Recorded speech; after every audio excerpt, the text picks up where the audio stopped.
Hi friends, welcome back to our channel. మనిషిగా జన్మ ఎత్తిన తర్వాత ఒక్కసారైనా ఆ జగన్నాథుని దర్శించుకోవాలని అంటారు. అలాంటి పూరి జగన్నాథ స్వామి వారి గురించి తెలియచేయటం, ఆ ఆలయం యొక్క గొప్పతనాన్ని చెప్పటం భాగ్యం.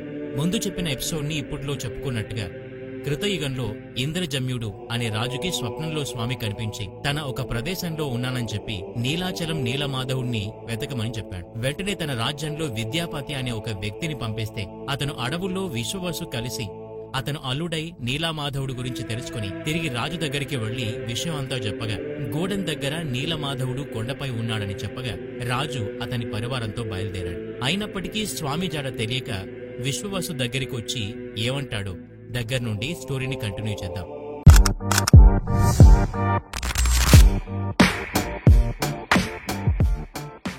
నీలమాధవుడి జాడ తెలియక కోపంతో రాజు అయిన ఇంద్రజన్యుడు వెంటనే ఆ విశ్వవసు దగ్గరికి వెళ్లి ప్రశ్నించగా నేను చూపించను కాక చూపించనని చెప్పాడంట. బలవంతంగా అతన్ని బంధించి లాక్కుని తీసుకువెళ్లారంట. తీరా చూస్తే అక్కడ కుండ ఉంది గాని నీలిమాధవుడు కనిపించలేదంట.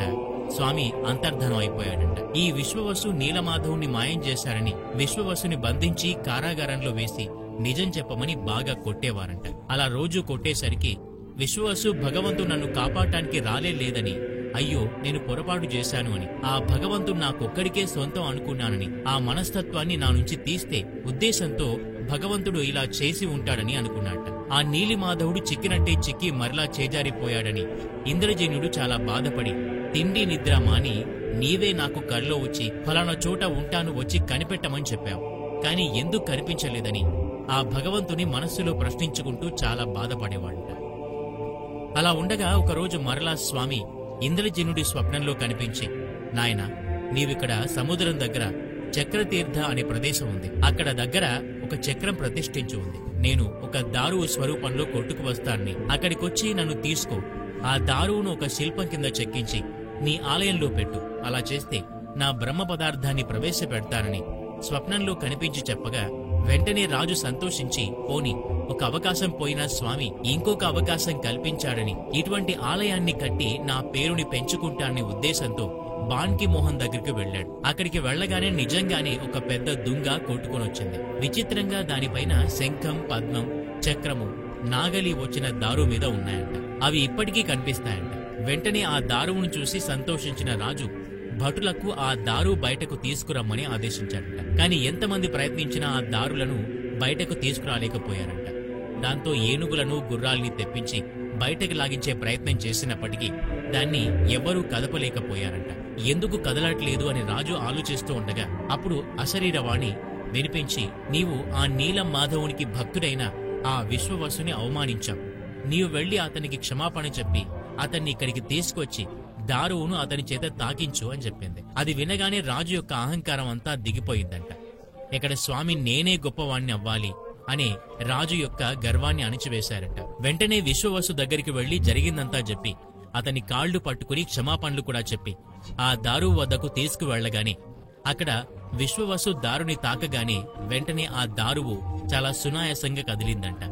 చాలా తేలిగ్గా అది కదిలి వచ్చేసరికి ఇంకా మహదానందంతో ఊరేగిస్తూ ఆ దారువును ఆలయ ప్రాంతంలో పెట్టారంట. అయితే ఇప్పుడు ఆ దారుని చెక్కుతూ మూర్తులుగా తీర్చిదిద్దాలి. అప్పుడు శిల్పులందర్నీ పిలవగా నీలమాధవుడి మూర్తి చెక్కాలని ఎవరైనా వచ్చి ఆ దారుణం మీద ఉలి పెట్టగానే ఆ ఉలి విరిగిపోయేదంట. ఎంతో మంది ప్రయత్నించినప్పటికీ ఎవరి వల్ల కాలేదంట. అప్పుడు అనంత మహారాణా అనే ఒక శిల్పి అక్కడికొచ్చారు. ఆ శిల్పి ఎవరో కాదని కొద్దిమంది అతను స్వయంగా జగన్నాథుడని అంటారు. ఇంకొంతమంది దేవశిల్పి విశ్వకర్మ వచ్చాడని అంటారు. కాని ఎవరో ఒక మానవ శిల్పి వచ్చారు అని, వారి వంశం వారు ఇప్పటికీ ఉన్నారంట. ఆయన వచ్చి, మహారాజా ఇది సామాన్యమైన దారువు కాదు, ఇది ఒక పరబ్రహ్మ స్వరూపం, నేను ఈ దారువుతో మూర్తులు తయారు చేస్తాను, నాకు 21 రోజుల సమయం కావాలి, నన్ను ఒక గదిలో ఆ దారువుతో ఉంచేయండి, ఎవ్వరూ లోపలికి రాకూడదు, 21వ రోజున తలుపులు తీసుకొని నేనే బయటకొస్తాను అని చెప్పి లోపలికి వెళ్లి తలుపులు మూయించేశారంట. కొన్ని రోజులు ఉలి శబ్దం వినిపించింది. తర్వాత ఉలి శబ్దం వినిపించకపోయినప్పటికీ రాజు భార్య అయిన గుండి చాకు అతను మరణించి ఉంటాడా అని అనుమానం వచ్చింది. వెంటనే తన భర్తతో తలుపులు తెరవమని చెప్పింది. 21వ రోజు వరకు ఎవరూ రావద్దని చెప్పాడని అనగా, అయ్యో అతను ఒంటరిగా లోపలికి వెళ్లిపోయాడు, అతనికి ఆహారం గాని నీరు గాని ఏమీ పెట్టలేదు. అందువల్ల అతను చనిపోయే స్థితిలో ఉండొచ్చు, దయచేసి తలుపులు తెరవండి అని మంచి అని మనసుతోనే తలుపులు తెరిపించింది గుండిచ. తీరా చూస్తే అక్కడ అతను లేడు. విగ్రహాలు సగం చెక్కబడి ఉన్నాయి. చేతులు సగమే ఉంటాయి, కాళ్లు ఉండవు, తల కూడా విచిత్రంగా ఉంటుంది. ఇదేమిటి ఇలా జరిగింది అని గుండిచ చాలా బాధపడింది. అప్పుడు నారాయణుడు దిగివచ్చి, నాయనా, ఇది భగవత్ సంకల్పం, ఆ భగవంతుని యొక్క నిర్ణయమని ద్వాపర యుగానికి సంబంధించిన ఒక దైవ రహస్యం ఉంది. దానివల్ల స్వామి అలా పెద్ద పెద్ద కళ్లతో సగం చేతులతో అలా దారువ రూపంలో ఉండాలి అని అతను సంకల్పించాడు. అందుకే అతను ఈ రూపంలో ఉన్నాడు. ఇందులో మీ యొక్క తప్పేమీ లేదు, ఏమీ బాధపడవద్దు. ఇక్కడ సహస్ర అశ్వమేధ యాగాలు చేయమని నారదుడు ఆ యాగాల్ని అక్కడ జరిపించాడు.